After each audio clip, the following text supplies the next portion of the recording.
Okay, so just make sure before you start fishing, you got old rig setups on your rods. Make sure they're good. This one was frail, and I just like it should be fine. So on my second cast, or third cast, I'm sorry, I lost my weight. So now I gotta retie a new one, which I guess works out for you guys or whoever's watching, because then you'll learn a little something. See if the scissors are right.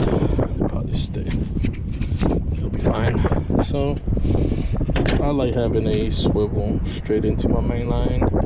So right now all I'm gonna do is just cut this. Go. Put that off to the side. Do not litter. We always try to park next to a trash can just for these reasons, because we bring water bottles and all that stuff. So yeah, but it is a circle hook, just so you guys don't know. So you see how the tip is inwards? That's a circle hook. So whenever a fish tries to grab your bait and go, when it pulls, it hooks itself on, compared to regular traditional J hook, which is straight up. It doesn't have that bend. Let me see if I have it. I don't really use them. So J hook would be something like this. So this is a jig head, but technically it's a J hook on this. So you see how this tip is straight compared to this one. So if I put them right next to each other, J hook, circle hook. See how the tip's a little inward. I like using this one's a 2-aught. I have quite a bit. I have 5-aughts. I have what is this? A 7-aught. Yeah. Okay, so we'll start out with some of this line. This is a 50-pound mono, so I usually grab about 3 feet or so. Cut that off. So start off, obviously one end is gonna go to the swivel here, so we're gonna start off with the bottom, which is gonna be where the hooks goes. So grab it, go like this. All you're doing is just holding it, and then you tie that within itself twice. You kind of want to leave depending if you're fishing with big weights, you might want to leave a bigger loop, but you kind of go, so that's one in. Oh, lost it. Wow, I'm really sucky. One, then 2, and you just bring that together. There you go. And that isn't sliding anywhere, so that's where the weight's gonna go. Cut out your tag in. I like leaving just about 1/2 inch, just in case it does want to give us some slippages, doesn't fully come out. And then so this is where the bottom's gonna be. So you kind of want to, depending how deep you're fishing. If you're deep and shallow, you might want to go lower. Deeper, you might want to go bigger. So I'm gonna go almost towards the top where the swivel's gonna be, and I will make it pretty big just because I want the hook to stick out more from the main line. So you do the same thing as you did with the weight. So you go twice, 1, 2, and pull everything together. On this one, you do not cut the tag in. Do not cut it. If you already messed up, you're gonna have to restart. But yeah. Okay, so this is where my weight's going. So my hook's gonna go, and this technically tag end will go straight into my swivel. The way I like tying these, I don't know what it's called.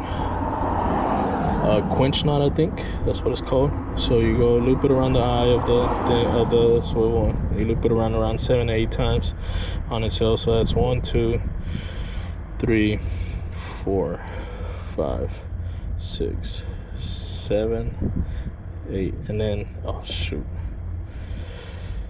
If you mess up, it's fine. Just start over. So I got 2, 3 right there, 4, 5, 6, 7.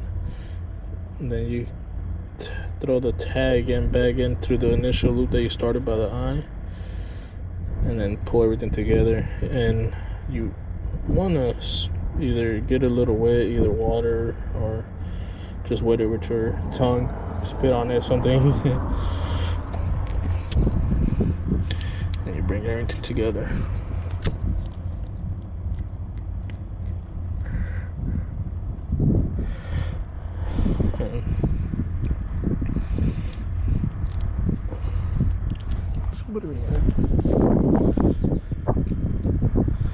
And there you go. I'm gonna leave that tag in. It's pretty short. So like I said, see, it's not going anywhere. So on this one's where my hook will go. So in order for you to put your hook, you get the loop, put in through the eye. If the loop's a little too big, just kind of squeeze it with some pliers or your teeth like I did. And then you run it through, and then run the hook through the loop, the center of the loop, and then just pour it together. And that's it. And now if you need to remove it, just simply take it out from that loop and you'll be fine. Weights, same thing with the weights. Got this one is a little beat up. I don't know if I got any new ones. I need to buy some. And then let me see if I can bend this back into place.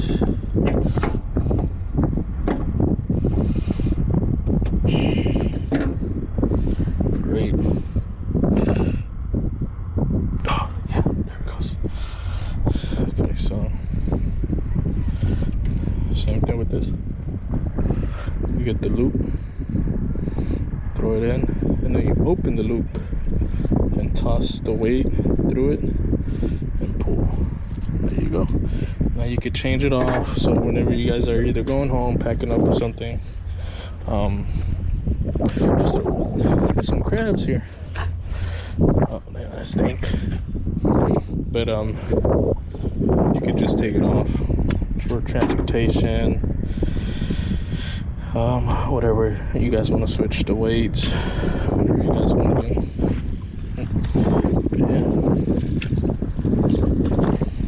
Oh, my bait of choice, it's live shrimp. You don't need one of these fancy things here. You could easily grab a bucket. That's what I did when we started, just a simple bucket. So I actually have a bucket back there. And just a bubbler. You could buy a little net to grab them, or just use your bare hands. You buy live shrimp at any places that sell it, honestly. Here at the dike, you got 2 places as soon as you get into, right about to get into the dike. Let's see what I can do. There she goes. Whee!